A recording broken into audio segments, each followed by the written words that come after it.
projet Riposte, aujourd'hui qui est développé à partir de laser GMV avec l'appui de la FAO, c'est un projet de la FAO, financé par l'Union européenne, vient nous renforcer davantage dans la restauration des sols, l'exploitation des chaînes de valeur, la restauration des écosystèmes, parce que nous sommes dans une dynamique de contribuer à la résilience alimentaire par la restauration des écosystèmes forestiers.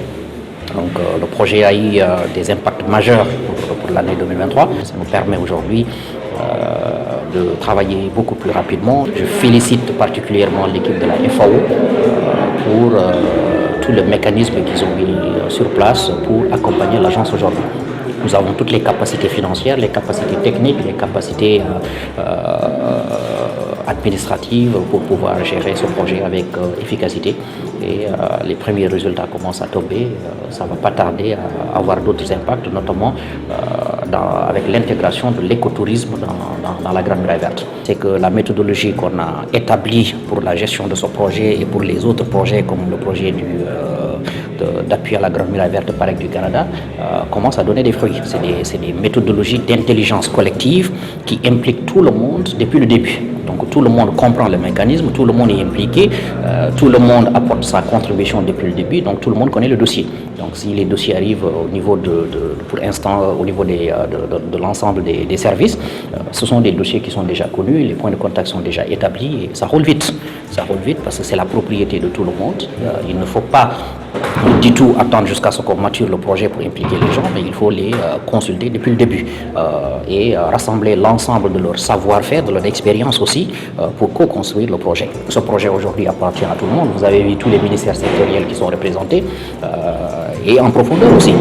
Donc ce sont des experts qui sont là et comme nous avons l'habitude de le dire, ils sont là pour apporter leur contribution parce que ça ne sert à rien de réunir des experts et leur dire ce qu'il faut faire.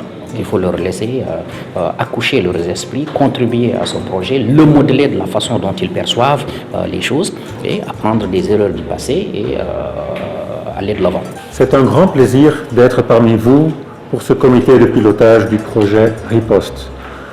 Un projet particulièrement important pour le partenariat entre le Sénégal et l'Union européenne. En effet, Riposte matérialise notre engagement commun pour faire de la lutte contre la désertification et la gestion durable des terres une priorité absolue autour du projet panafricain fédérateur de la Grande Muraille Verte. Mais permettez-moi de vous rappeler dans un premier temps que le projet Riposte a démarré en février 2021, c'est-à-dire quelques jours à peine après le One Planet Summit organisé à Paris.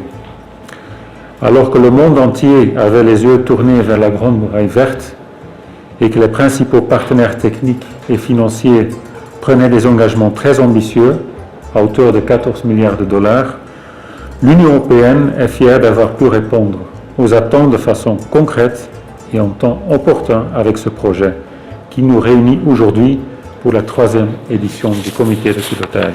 C'est un projet qui a donc atteint une certaine maturité grâce à l'intelligence collective qui a permis aux différents acteurs de mise en œuvre d'unir leurs forces pour plus d'impact. Je tiens ainsi à vous rappeler que depuis notre dernière rencontre de février 2023, de nombreuses activités ont été mises en œuvre. Activités qui ont été valorisées à travers des événements de visibilité et de communication. Je citerai notamment la visite d'une importante délégation de parlementaires européens à la ferme école d'agroécologie Keidara, en présence des autorités locales et nationales et les jeunes bénéficiaires du projet.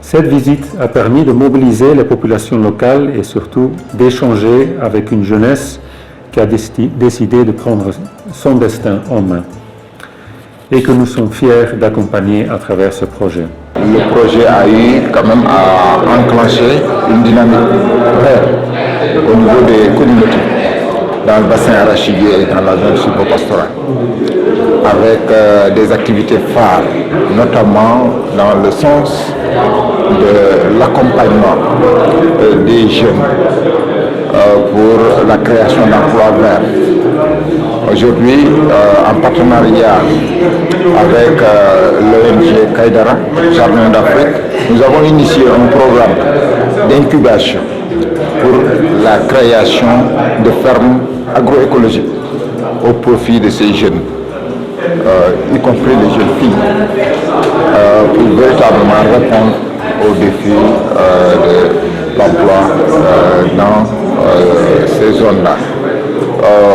C'est un programme qui devra également, en tout cas qui est en train d'être appuyé par les maires des communes, notamment en matière d'accès à la terre.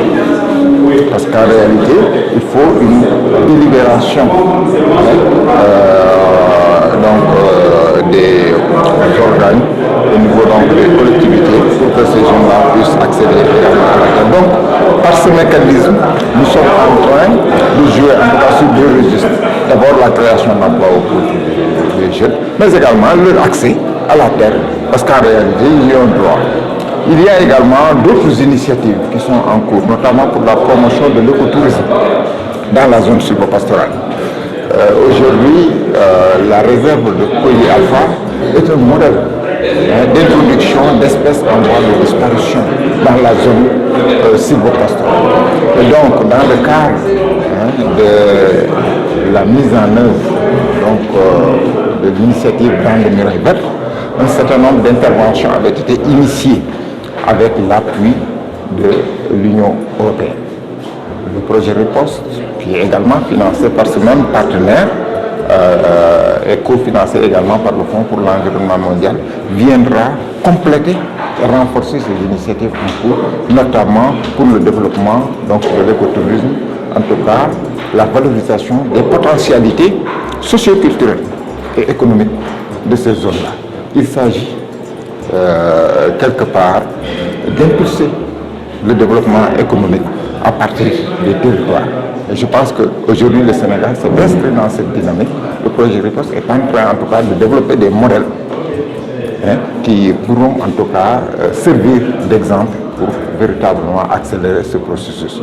Également en matière de mise à l'échelle des bonnes pratiques de gestion durable, le projet travaille à la mise en œuvre de sous-projets de gestion durable des terres. Une ligne de crédit a été dégagée pour véritablement financer les organisations de producteurs qui sont porteurs de projets novateurs, des projets qui vont dans le sens de la création d'emplois, mais également dans le sens de la gestion durable des terres. Aujourd'hui, nous savons que la terre, le foncier, c'est véritablement la base du développement économique et social, surtout au niveau du Sénégal. On ne peut pas investir raisonnablement sur l'agriculture ou même créer une entreprise si on n'a pas d'assiette foncière. Aujourd'hui, le projet travaille sur la gouvernance des ressources foncières, parce que le projet est en train d'implémenter une démarche de gestion intégrée des paysages, c'est-à-dire la gestion des demandes concurrentes au niveau, en tout cas, de ces zones-là, à travers des systèmes adaptés, mais également intégrés, inclusifs.